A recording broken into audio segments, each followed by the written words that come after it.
Okie doke. Hello, icywx. You didn't leave any questions. If you leave some questions, then the replay review can be a little bit more guided. So I've gone ahead and watched most of it. I think the main thing to focus on for you is that, like, whenever it seems like in the replay, whenever the enemy like shows their face to you, you kind of just get ran over by them. Especially as a ranged champion, you can like give fights a lot of time. You don't have to be like fully committed to something. You want to be like kind of in the in-between of like doing it or not doing it, because you have the option to do both as a ranged champion most of the time. Whereas melee champions are more like dedicated. You know, Malphite ults in, he's in there. He can't really get out. But with Kindred, you can hop in, you can hop out. But it seems like you're too like set on a path, and then when it doesn't like happen, or if the situations like change, then it all kind of falls apart. So we go ahead and do 3 camp into going to left-hand side scuttle to try to find the cane. Don't know how the cane is cleared this slow, but it is silver, so it is what it is. We look for a gank top side to do. So Sight gets a good trade, uses his W, and then ends up getting taken out by the Aurelia. So good play by him. So then immediately our play should, like in our head, it should be like we should do scuttle into top lane gank, because top lane will most likely TP back. And that's what we end up looking for. By this time, you're never going to find a Kayn here at 406. Kayn can full clear by about 315, so, you know, maybe not this Kayn, but they can clear by that time.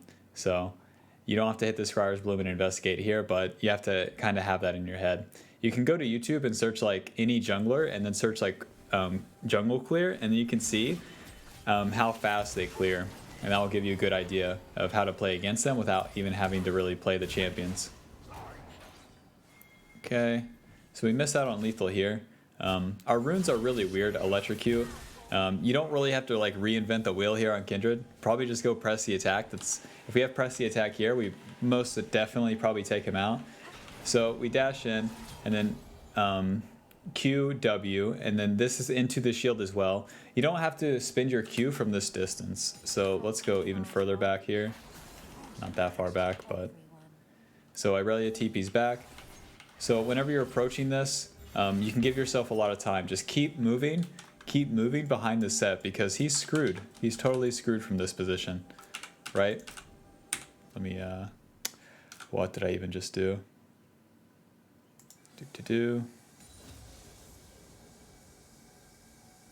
So let's go right here.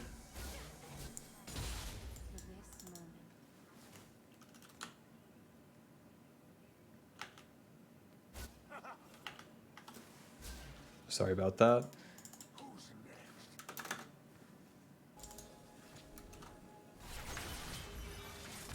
Okay, so yeah, set's totally screwed. We don't have to spend our W and Q until we're close enough to him. So if we're right here, keep moving this way, because set has to move backwards or he's screwed. And if he moves forward, then we can correct our movement and just move into him.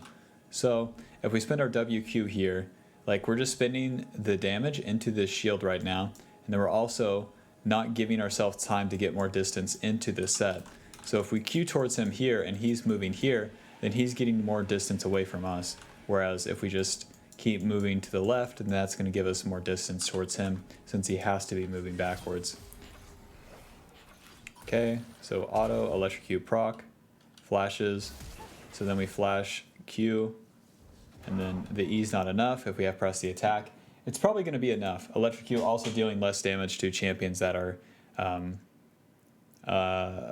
not as squishy. So if they have like literally any resistances at all, then electrocute like really doesn't do that much damage. As you can see, 35 right here, where press the attack would probably be doing just enough to finish him off.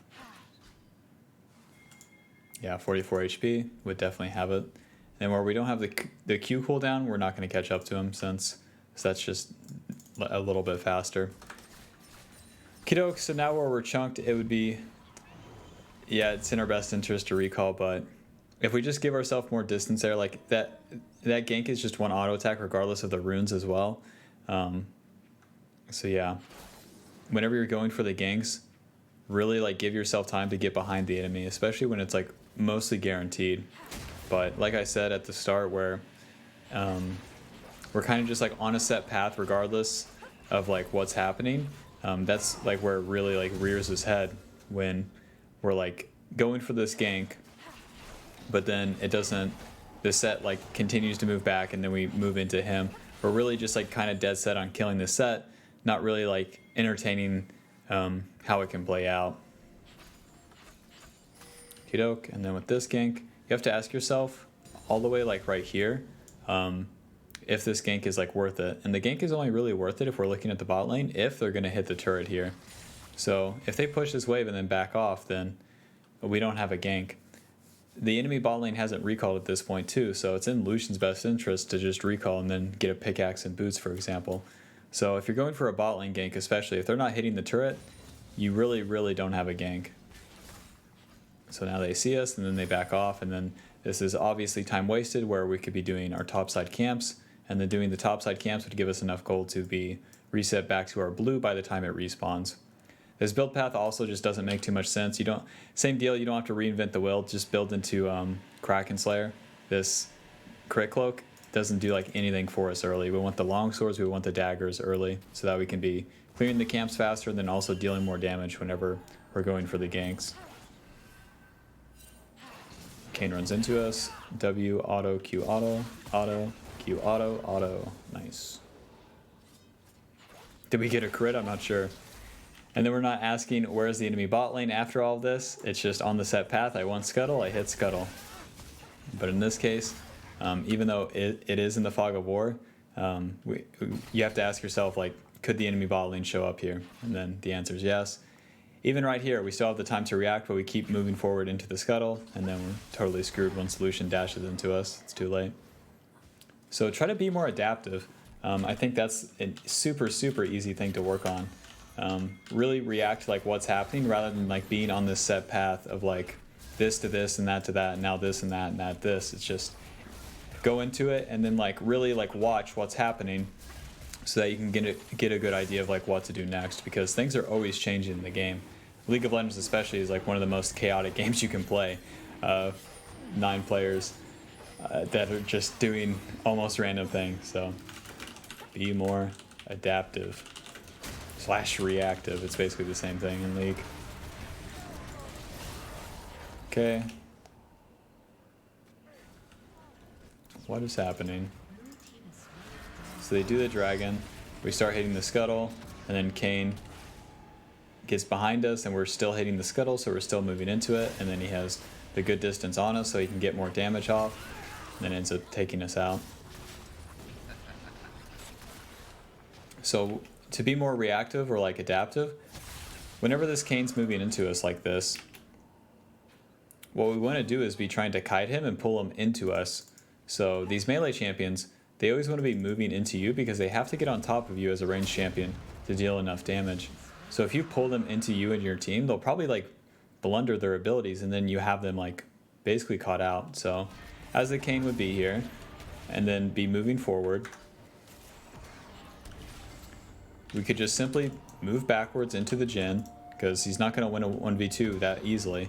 And then if we move backwards, we can be right here. So right here. And then Kayn would Q forward, and then we could Q backwards, and then his Q doesn't connect, and then we can auto attack him right here with our Jhin. Kayn's now in a 1v2, and he's never ever going to win that. But now, where Jhin has to like be kiting / trying to get damage off and whatnot, it gets super awkward, and then obviously we're in a bad spot where we're eating every single one of Kayn's abilities. And we could still keep kiting because Kayn still has the W. We could keep moving backwards if we're trying to play it super safe, or move to the left or right to dodge the W. But you have to anticipate this. You have to know like it's coming before you would do any of that. And I've skipped a mile ahead again. But yeah, be more reactive, and then that's going to make things play out a lot better, because the way it plays out here is just whenever the enemy like attacks you, you're really not ready for it. You're really not like watching them, whether it's the mini-map, whether it's anticipating them from the fog of war, or even when they're right in front of you. It's really not like asking yourself like what can the enemy do.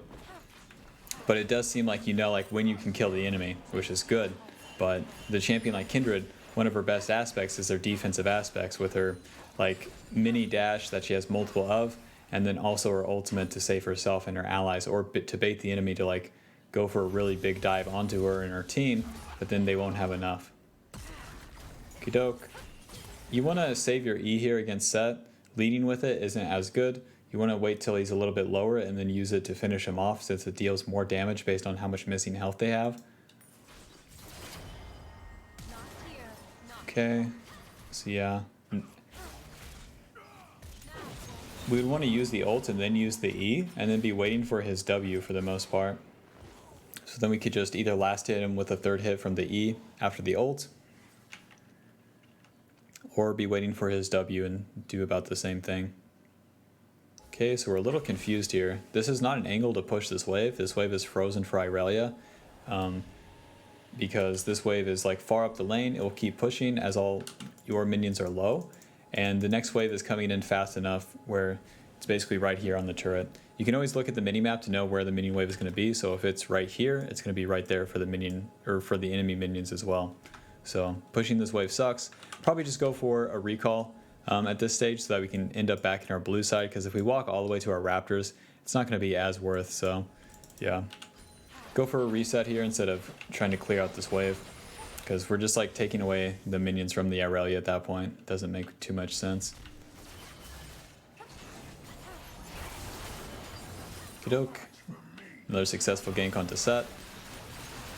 This Rift Herald's not that good at all. You should just reset for your blue side camps. Gives you more personal power. Because if we use the Rift Herald, it's just going to be for the turret plates, whereas we get gold from the turret plates, but we can get about as much gold from getting the camps, and then also you get the experience from killing the camps as well. Okay, so we're not asking like what the enemy has as we enter this fight as well. So Irelia gets the brunt of the initial attack, but they don't actually invest like too much for it. They use Katarina ult, and then we Q in where Set's running towards us, Katarina's running away, Kane's running away. So we Q in to try to maybe hit the Kane, but they have Set ult, so it's just not going to work out. We can play it a lot slower. Then Set ults us away, and then this ends up dealing a lot of damage to our Azir as well. We have to end up flashing away. Okay, and then Katarina takes out the Azir, and with Set ulting us into Azir, that's also dealing more damage to him. Gives Set the gap closer basically onto the Azir, so we really screw Azir there with that positioning. Then we have to concede the Raptor, so yeah, a whole lot of time invested in which we don't get a lot of gold and XP for ourselves. So if we look at Kane, like he's level 9 and we're level 7, so yeah, really like on the back foot from not farming, but then also not playing the fights too well. So in fights, ask yourself what the enemy has to, basically just what the enemy has, because you have to know like what you're getting into before you go for it. And what I mean by that is like what abilities do they have up, what summoner spells do they have up, what items do they have, and then also like which champion is it, because that also plays a pretty big factor into it, because some champions are strong early, some are strong later, etc., etc. So you really have to know like what you're getting into before you like go for any fight. So be watching the minimap, be keeping tabs on the items, be sure of like what abilities are down like as you go into a fight, or which ones are up, because it's equally as important. Okie doke. Let's take a look at a couple of these dragon fights. Again, like I'm not a fan of the build. I'm not a fan of like whatever this like Build-A-Bear workshop is of items. Like just stick to like the standard on Kindred. We could have like Kraken Slayer into say Collector, and then built into PD, for example, or even like Infinity Edge from that point, or Lord Doms. Like you don't have to reinvent the wheel with some build like this with like Phantom Dancer. I guess this is into Hydra or whatever. Okey-doke. So here we are at 19 minutes. We're level 9, whereas, geez, if we go all the way back, actually, Kane was level 9 when we were level 7. So this is like 15 minutes, Kane's level 9. And then here at 20 minutes, we're level 9. So that's the price you pay for like going for these fights when they don't work out, and then also like skipping jungle camps to do so. Farm before you fight. This is like the easiest thing to add to your gameplay as jungle, where things are going to start making more sense, because even if you go for a bad fight and you mechanically mess it up or it goes wrong in some way, at least you farmed your jungle camps. But if you go for a fight and you didn't farm your jungle camps, you're basically like going for an all-in macro wise, whereas if it doesn't work out, the entire game might as well be over for you. Dope, King gets onto us, we use the ult. Soraka's going to keep us safe probably.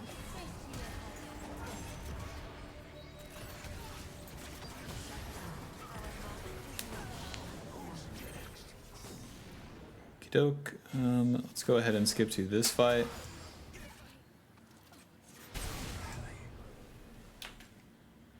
Yeah, so we're just on the back foot from losing the early game by a lot, by a whole lot. Doesn't help that our solo lane's lost as well. So if we even end up winning the game, it's by the grace of God. Kidoke. So they're pretty low. We have Kraken Slayer PD. Weird that we have it now, anyways. So we eat a bit of damage, Lucian goes nuts, and then that's kind of what I mean, like pull the enemy into your team, like that Lucian, and then it's so much easier to play out the fights at that point. You have to use that range advantage like that.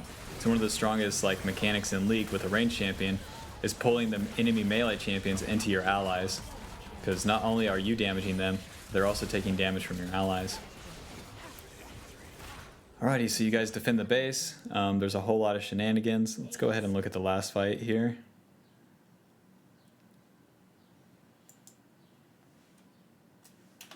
So yeah, very, very chaotic game in which we somewhat recover from getting kills, it looks like. But yeah, just 180 CS at 39 minutes is way, way, way, way too low for jungle. You have to like get your farm up. So we go for Baron, and then Katarina goes nuts, or what?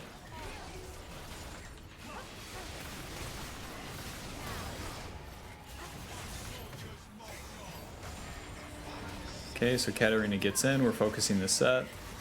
We're hitting the Baron, we're queuing towards the Baron, but Baron's at like 5,000 HP, so we're never going to be taking that out. And then Katarina just takes us all out, 1v9. That's Katarina, so... Yeah, it's a rough game, a super long one too, so I couldn't like cover all of it, but the main things you need to focus on is be more adaptive and reactive, especially in the early game. You have to be watching like what's happening when you go for a fight, but then also on the mini map, like whenever you go for things like Scuttle after killing Kayn and the enemy bot lane shows up. It's easy enough to entertain these things if you're paying attention to them, but if you're not, then it kind of just comes out of nowhere and blindsides you. And then in a fight, you really have to respect like what abilities the enemy has and what they can do. So in general, like try to play out fights slower, because that's going to make them be a lot easier for you. You don't have to just queue in and then dump every ability and then try to deal as much damage as fast as possible. You can queue in W and then just auto. Once they get low, use your E to finish them off. Don't lead with the E in most cases. And always be farming. Like always be farming. It's fine to skip things like your golems and raptor camps on the first rotation sometimes whenever you're going for like fights for the scuttle like you did this game. But once you have like your Numbo quiver, you're going to be able to farm the jungle fast enough, and you should be farming like all your camps before you look for a gank. And it's not like you're giving up opportunities at that point either. You're making it so that even if the fight goes wrong, you're still in the game because you have enough gold and experience to compete with the enemy. So yeah, hope that helps. If you have any questions, feel free to message me on the Pro Guides website and I'll get back to you. So yeah. Good luck on your climb, man. Kindred's a hard champion. So one of those where it's like you have to just, it feels bad whenever you're first like getting it. It stings, but once you get the hang of it, like you're unstoppable. So keep at it and good luck, man.